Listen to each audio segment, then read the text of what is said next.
Olha só, hein? Vamos começar com mais uma aula de literatura, depois da vinheta.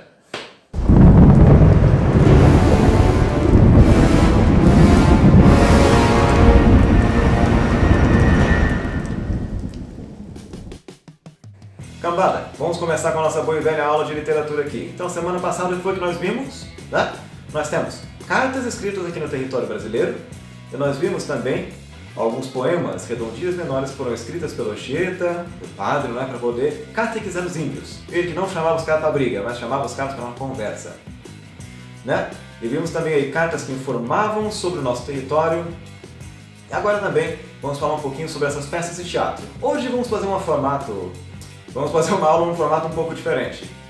Né? Então vamos lá para a nossa boa e velha plataforma, Catapimpas. E vamos lá para esse formato. Olha só, vocês precisam de um pouco mais de experiência na prática e não só na teoria. Por isso eu separei para vocês alguns trechos aqui, né? Por exemplo, da Carta de Pero Vaz de Caminha e uma peça de teatro do próprio Anchieta. Assim nós vamos enxergar um pouquinho como é que funcionavam os estilos naquela época. Vamos começar então aqui com a primeira página do texto, a Carta de Pero Vaz de Caminha, a primeira carta escrita em território brasileiro. Olha só que bacana. Carta de Pero Vaz de Caminha. Senhor, posto que o capitão-mor desta vossa frota, e assim os outros capitães escrevam a vossa alteza, a nova do achamento desta vossa terra nova, que ora nesta navegação se achou. Não deixarei também de dar disso minha conta à vossa alteza. Assim como eu melhor puder, ainda que, para o bem contar e falar, saiba pior que todos fazer. É uma certa humildade aqui, né? O cara diz que, vou contar isso daí, mas não faço isso pior que os outros, né? Então, aqui no começo dessa carta, ele já indica alguns fragmentos aí de gênero, né? Ele vai mostrar uma carta descritiva. Tá preocupado em mostrar o que está acontecendo naquela terra, por mais que ele não faça isso direito, de acordo com si próprio, né? Avança um pouco, olha lá. Tome vossa alteza, porém, minha ignorância por boa vontade, e creia bem por certo que, para aformosear nem afear, não porei aqui mais do que aquilo que vi e me pareceu. Quer dizer, o cara falando sobre a neutralidade dele aqui, né? Não vou nem aformosear, quer dizer, por beleza, e nem por feiuras, né? Afear. Vai ler as coisas simplesmente como lhe parecem. Então, um fragmento bastante, assim, introdutório, né? Pra gente poder começar a pensar nisso. Lá pela página 3, vamos mudar aqui. Olha só. Ele começa descrevendo os índios, né? Que foi um choque para os colonos se depararem com índios dessa forma, né? Pessoas vestidas daquela forma, sem roupa, né? Olha como ele descreve, então, né? A feição deles é serem pardos, maneira de avermelhados, de bons rostos e bons narizes, bem feitos. Andam nus e sem nenhuma cobertura. Não estimam de cobrir ou de mostrar suas vergonhas, partes íntimas. E nisso, tem tanta inocência como de mostrar o rosto. Ambos trazem os beiços de baixo furados, e metido neles seus ossos brancos verdadeiros, de comprimento de uma mão travessura, da grossura de um fuso de algodão, agudos de ponta como um furador. Metemo-nos pela parte de dentro do beiço, e a parte que desfica entre o beiço e os dentes é feita como roque de xadrez, ali encaixada de tal sorte que não os molesta, nem os estorva no falar, no comer ou no beber. Os cabelos seus são corredios, lisos. Né? Lisos que nem os japoneses, né? Preto e largado nas costas, é o que ele quis dizer aqui. Mas, e andavam tosqueados, de tosquia alta, mais do que sobrepente, de boa grandura, e rapados até por cima das orelhas. E um deles trazia, por debaixo da solapa, de fonte a fonte por detrás, uma espécie de cabeleira de penas, de ave amarela, que seria do comprimento de um coto, muito basta e muito cerrada,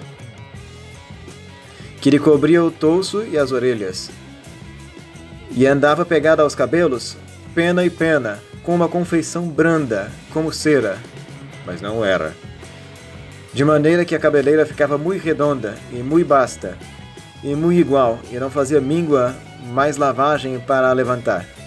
Quer dizer, temos aqui um choque cultural, né, no primeiro momento.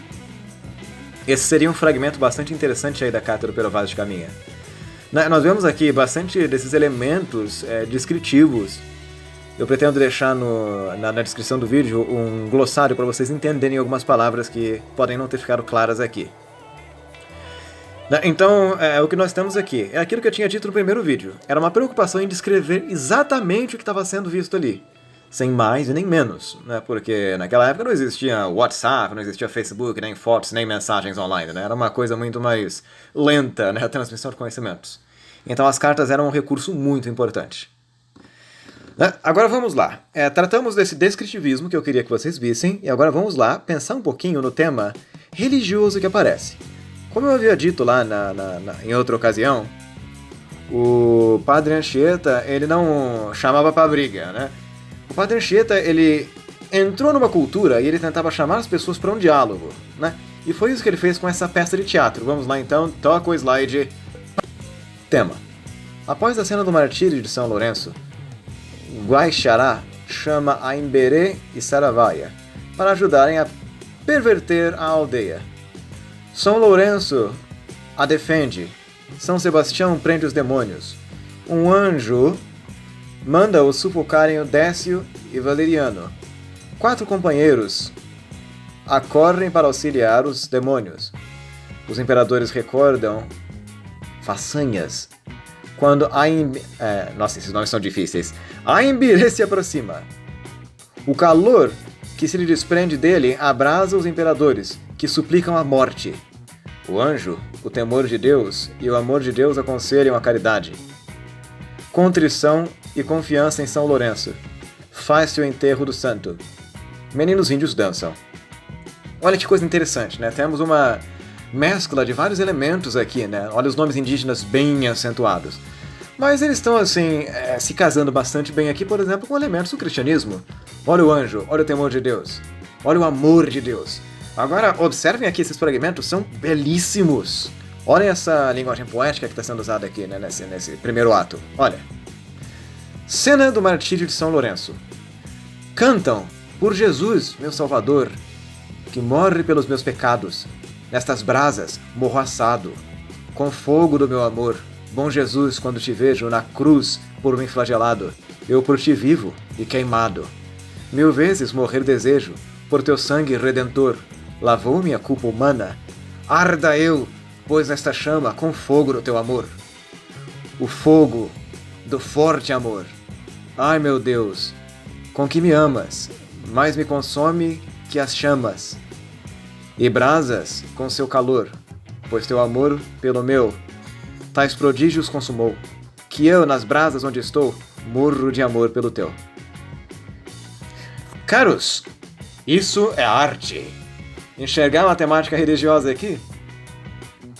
Então vocês percebem que para uma aldeia indígena que não conhecia esses preceitos do cristianismo, é uma ótima forma de você se aproximar e expor esse conteúdo. Então, fica aqui a minha contribuição. Vamos voltar para o outro formato do vídeo e catapimba! Muito bom, né? O vídeo de hoje foi divertido. A gente continua com a nossa aula na semana que vem. Vamos para a nossa parte 3 do quinhentismo. Até a próxima!